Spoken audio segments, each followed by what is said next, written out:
In that case, we're on to item 12, portfolio holders update.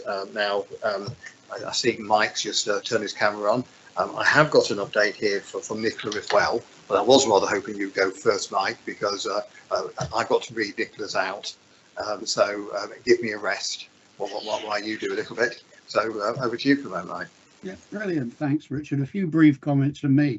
I mean, you guys have been through an awful lot of data this evening, so I'm not going to go through any of that. I'm just going to make one or two brief comments. Two recent events that were very successful. We had an awards event for children in care and care leavers towards the end of October in the Bournemouth Hilton. Big thank you to all of you who attended. Another event that was very successful was the official opening of our Care Leavers Hub in central Bournemouth, again at the end of October. That, if you don't know it, is a drop-in centre for our care leavers. And I think most of you will probably have seen that this won the Best Project of the Year award at the National Leaving Care Benchmarking Forum. So it's congratulations to everybody who's involved with that. And I do encourage you to drop in there at some point if you haven't been to see it. Looking ahead, there's a couple of events I would also mention. There's been a lot of touching on finance issues this evening. And just remind you, there is a budget cafe. That's Wednesday, December the 7th. That is an opportunity, and that, as most of you will know, is tailored by theme. So there's a particular one for children's services. So that's an opportunity for you to discuss budget plans for all the service areas, of course, including children's. So Mike, can I just interrupt you a moment? Fortunately, we just had a technical, and you disappeared So could you rewind to we got to the bit when you was talking about the award with the 333 winning the award. So from that moment on, if that's possible. Okay, so 333 won a national award from the National Leaving Care Benchmarking Forum. I just went on to say congratulations to everybody involved, and if you haven't seen it, I would encourage you to make arrangements to drop in at some point. The thing I moved on to then was a reminder that there is a budget cafe which will cover different service areas, with a separate one for children. That's on Wednesday, December the 7th. And the final thing I just wanted to comment on, and some of you may know this, there is a cabinet on December the 14th, and cabinet's going to be asked to approve an update to our equality and diversity policy, and this will include a proposal that children in care and care leave and care experienced young people will be treated locally, in other words by BCP, as if they had protected characteristics under the Equalities Act. So that strengthens our commitment to making sure that care leavers and children in care are treated in the way we would like to treat them as corporate parents. And I would hope that's something we can all take a certain amount of pride and pleasure in. Thank you, Richard. That's it from me. Thank you very much for that update, Martin. We'll try to come along to that cabinet meeting. So if any members of the committee have anything to feedback, would like me to say on their behalf on that item, I will be. Please do contact me, send it to me. So I've got an update here from Nicola. Nicola did send her apologies that she couldn't attend tonight, but she has given me an update. I'm sorry, I'm going to have to read it to you. So this is an update from Councillor Green regarding the high needs block. The DfE has acknowledged the pressures which local systems are experiencing delivering special educational needs and disability services.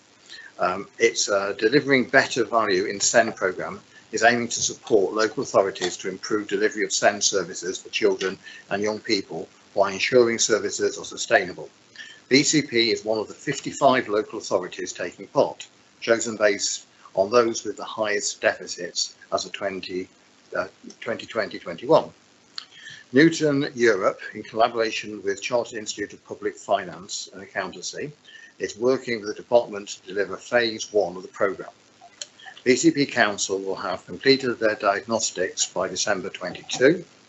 The objective of the diagnostics is through robust evidence gathering and system engagement to identify the most impactful challenges that can be made to improve outcomes for children and young people with SEND.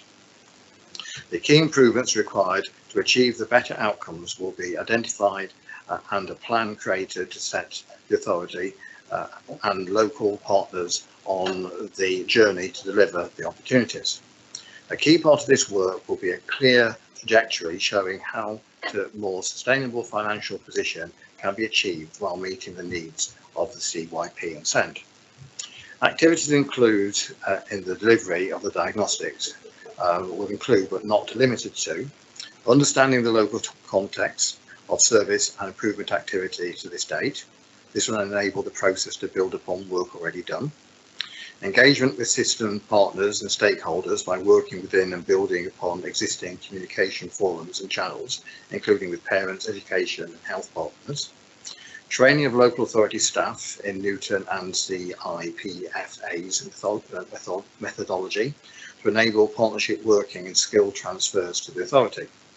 This will support the effectiveness of the diagnostic and subsequent implication of the findings. This training is split into modules and will include how to identify root cause opportunities to improve services delivery, fostering an operational and financial impacts for delivering improvements and leading changes across the system and building the appropriate plan. Data analysis within and across the standard and comprehensive data set from all 55 authorities to understand common themes and trends which will inform best practice. Detailed case review workshops to understand any opportunities to improve the timelessness and nature of outcomes achieved by the CYP receiving service. Mapping of service across the local area and, where possible, evidencing the effectiveness of the support of CYP and SEND. Developing a suite of tools and best practice to be shared during and after the diagnostic offer. Assisting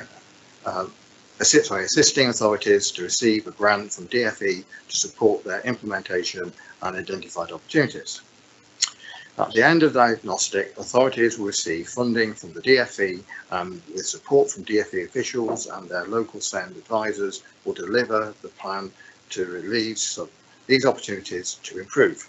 Early diagnostic point to opportunities the BCP Council has already identified and got actions in place to address, for example, increased special places and investing in our SEND services to increase capacity.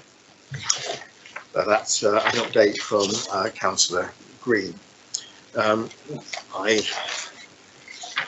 just got the forward plan. I've got a feeling that there may not be too many comments on the forward plan tonight, but if anybody does want to comment, you could comment now or contact me.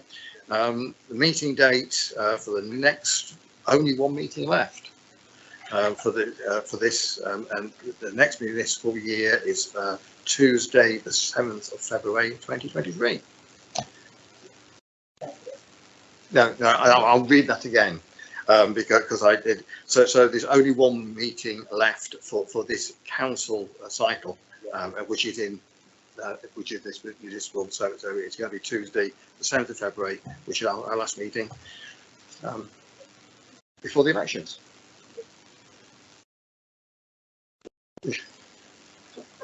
Eddie, you've got. Sorry, Chair. Will there be another date for the working group?